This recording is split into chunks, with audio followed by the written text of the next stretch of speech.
నిన్న తెలంగాణ ఉద్యోగుల సమన్వయ కమిటీ సమావేశమైంది. దాంట్లో ఉద్యోగ సంఘ నాయకులు, మాజీ ఉద్యోగ సంఘ నాయకులందరూ కూడా సమావేశమయ్యారు. ప్రభుత్వం అనుసరిస్తున్నటువంటి వైఖరికి నిరసనగా తాము పోరాటం చేయాలని నిర్ణయించుకున్నారు. తర్వాత ఇటీవల సీఎం మాట్లాడినటువంటి మాటలు పూర్తిగా ఉద్యోగుల్ని అవమానించేలాగా ఉన్నాయి. ఉద్యోగులకి ప్రజలకి మధ్య అగాధాన్ని పెంచేలాగా, చిచ్చు పెట్టేలాగా ఉన్నాయంటూ ఆ వ్యాఖ్యల పట్ల తీవ్రంగా ఆగ్రహం వ్యక్తం చేశారు ఉద్యోగ సంఘ నాయకులు. శ్రీధర్ గారు, ఉద్యోగుల్ని అవమానిస్తారా, ఇదేనా ముఖ్యమంత్రి వ్యవహార శైలి అంటూ నిన్న వాళ్ళు ప్రశ్నించారు. జూన్ 2 వరకు స్పందించకపోతే ఉద్యమం అనేది తీవ్రతరం చేస్తాం, పోరాటం తీవ్రతరం చేస్తామంటూ వాళ్ళు ప్రభుత్వానికి హెచ్చరిక జారీ చేశారు. ఉద్యోగులకు కాంగ్రెస్ చాలా అద్భుతమైన వాగ్దానాలు చేసింది. వాళ్ళ మేనిఫెస్టోలో ఒక పేజీ కేటాయించారు. ఎవరైనా ఉంటే చూడొచ్చు, 26వ పేజీలో ఉంటుంది. పిఆర్సీ ఇస్తాము, తక్షణమే డిఏలు 3 చెల్లిస్తాము, డిఏల బకాయిలు చెల్లిస్తాము, రిటైర్ అయిన ఉద్యోగులకు చెల్లింపులన్నీ చేస్తాము. ఇట్లా రకరకాల వాగ్దానాలు చేశారు.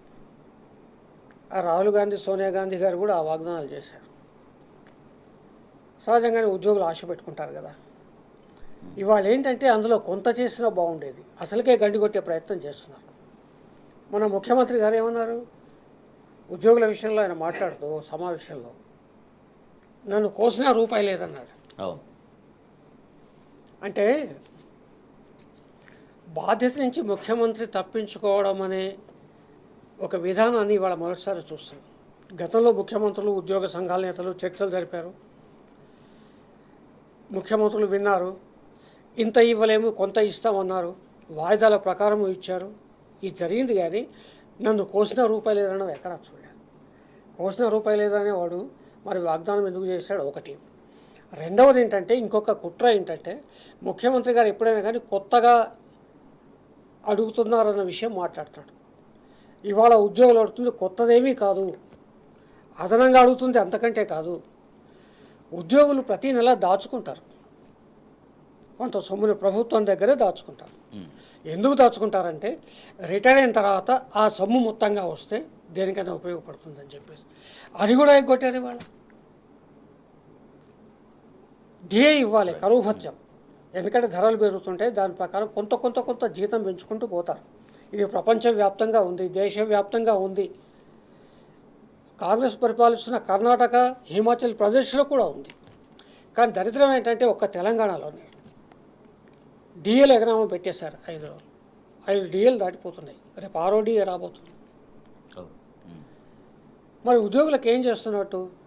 ఈయన ప్రేమ ఒత్తిదేనా? మరి వాళ్ళ చూడండి, మీరు ఆ పత్రిక ఆ ఫోటో ఏదో చూపిస్తున్నారు. అందులో ఉన్న స్వామి గౌడ్ గారి నాయకత్వంలో, శ్రీనివాస్ గౌడ్ గారు, దేవిప్రసాద్, విఠల్, హమీద్, ఇలాంటి వాళ్ళ నాయకత్వంలో ఆ రోజు సకల జనుల సమ్మె జరిగినప్పుడు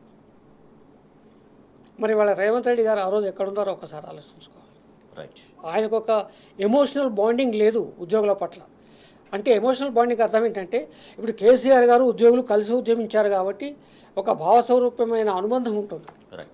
ఇప్పుడు అది లేదు కాబట్టి ఆయన ఏ దోస్తారి మాట్లాడుతున్నాడు. ఇవాళ ఉద్యోగుల్ని ద్రోహులుగా, నేరస్తులుగా చిత్రీకరించే ప్రయత్నం చేస్తున్నారు. మీరు అన్నట్టు ప్రజలకు దూరం చేసే ప్రయత్నం కూడా చేస్తారు. రైట్ భరత్ గారు, మాకు రావాల్సిన వాటినే మేము అడుగుతున్నాం, దట్టు మీరు చేస్తామన్న వాటిని మేము అడుగుతున్నాం. ఈ రకంగా అడిగితే ఉద్యోగులను అవమానించేలాగా ముఖ్యమంత్రి మాట్లాడడం ఏంటి అంటూ వాళ్ళు తీవ్రంగా అసహనం వ్యక్తం చేస్తున్నారు, అభ్యంతరం వ్యక్తం చేస్తున్నారు. ఏదో ఒక సినిమాలో ఒక డైలాగ్ ఉంటుంది. ముఖ్యమంత్రి చెప్తుంటే మీ మీద మాకు నమ్మకం లేదయ్యా అని అబాధితుడు అంటుంటే, ఏం మాట్లాడుతున్నావయ్యా, ముఖ్యమంత్రి అంటే రాష్ట్రానికి తండ్రి లాంటి వాడు. ఆయన మాటకు విలువ లేకపోతే ఇంకెవరి మాటకు విలువ ఉండదు. సినిమాలలో చాలా డైలాగులు వస్తాయి, కానీ కొన్ని డైలాగులు చాలా చాలా చక్కగా తర్వాత ఒక సందేశాత్మకంగా ఉంటాయి. ఇవాళ ముఖ్యమంత్రి ఒక ఇంటి పెద్దలాగా సవరించుకుపోవాలి, సంపాదించే దానికోసం ఆలోచన చేయాలి, అందరిని కలుపుకొని తీసుకొని పోయి పనిచేసి సంపదను పెంచి తద్వారా ఎవరికి ఎంత ఇవ్వాలో అంత ఇచ్చే కార్యక్రమం చేయాలి. కానీ ఇంట్లో ఒకరి మీద ఇంకోని మీద దాడి చేపించే కార్యక్రమం ఈ ముఖ్యమంత్రి తప్ప ఇంకొక ముఖ్యమంత్రిని ఎప్పుడు చూడలేదు. నన్ను కోసుక తింటారా? మీరు ప్రజల పక్షం ఉన్నారా? ప్రజలకు వ్యతిరేకంగా ఉన్నారా? ఉద్యోగస్తులు తెలంగాణ రావడం దానికోసం కేసీఆర్ గారి వెనకాల సమీకృతమై కొట్లాడి తెలంగాణ సాధించుకోవడంలో పెద్ద భాగస్వామ్యం ఉన్నది. అదొక్కటే కాదు, తెలంగాణ వచ్చిన తర్వాత ప్రభుత్వం తీసుకున్న ప్రతి పథకాన్ని కానివ్వండి, తర్వాత ప్రతి పనిని కానివ్వండి, నిబద్ధతతోని వాటిని అమలు చేయడం మూలంగానే తెలంగాణ యొక్క బడ్జెట్ పెరగడం కానివ్వండి, సంపద సృష్టించడం కానివ్వండి, కేసీఆర్ గారి హయాంలో అనేక సంక్షేమ తర్వాత పరిపాలనా సంస్కరణలు కానివ్వండి, శాంతి భద్రతలు కానివ్వండి, అభివృద్ధి కానివ్వండి, ఇవన్నీ సాధించగలిగినారు. అట్లనే కేసీఆర్ గారు ఉద్యోగుల్ని అట్లనే సన్మానించినారు. దగ్గర మొదటిసారి 42%, తర్వాత 30%, రెండో విడత 43 అండ్ 30. 43% ఫిట్మెంట్ చరిత్రలో దేశంలో ఎవడు ఇవ్వలేదు. దేశంలో ఇవ్వలేదు. కేసీఆర్ గారు ఇచ్చారు. రెండోది తెలంగాణ ఇంక్రిమెంట్ కూడా ఇచ్చారు. తెలంగాణ ఇంక్రిమెంట్ ఇచ్చినారు. ఇవాళ ఎందుకు రావట్లేదండి? ఇవాళ ఎందుకు ఆదాయం రావట్లేదు ఈ రాష్ట్రానికి? ఒకటి, వీళ్ళకి పరిపాలన మీద అవగాహన లేకపోవడం, ఇంకోటి ప్రజల మీద నిబద్ధత లేకపోవడం.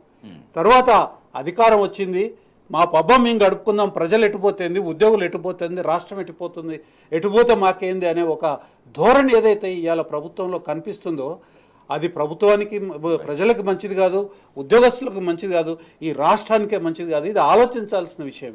శ్రీధర్ గారు, ఉద్యోగుల విషయంలో చాలా ప్రమాదకరమైన వ్యాఖ్యలు చేశారు ముఖ్యమంత్రి గారు. అది ఆయన స్థాయికి తగింది కాదు. ఏమన్నారు? 98% ప్రజలు ఉన్నారు, వాళ్ళకు ద్రోహం చేస్తారు అన్నట్టు మాట్లాడారు. ఇవాళ ఉద్యోగులు లేకపోతే, ప్రభుత్వ యంత్రాంగం లేకపోతే కార్యక్రమాలు ఎట్లా జరుగుతున్నాయి? ఉద్యోగులు ప్రభుత్వం ఒకటే, కుటుంబ సభ్యులు అన్నారు.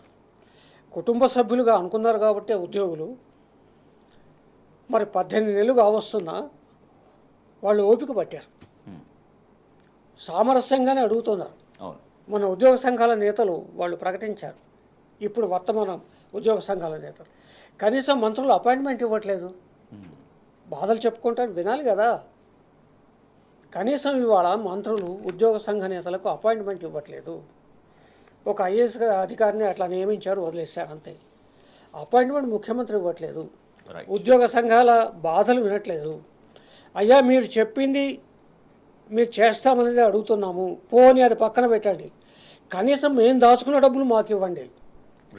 రిటైర్ అయిన తర్వాత వాడు వయోధికుడు అవుతాడు, వాడికి బాధ్యతలు కుటుంబం చాలా ఉంటాయి, పెళ్ళిళ్ళు ఉంటాయి, పేరెంటాలు ఉంటాయి, పిల్లల చదువులు ఉంటాయి. మరి వాళ్ళు దాచుకున్న డబ్బులు వాళ్ళకి ఇవ్వమన్నా కూడా ఇవాళ బీడరుపులు అరవడం, ఖాళీ జోలు చూపించడం, మరి ఒకవైపు ఏమో అందాల పోటీలకు కోట్ల రూపాయలు ఖర్చు చేయడం, ఇదంతా ప్రజలు గమనిస్తూ ఉన్నారు.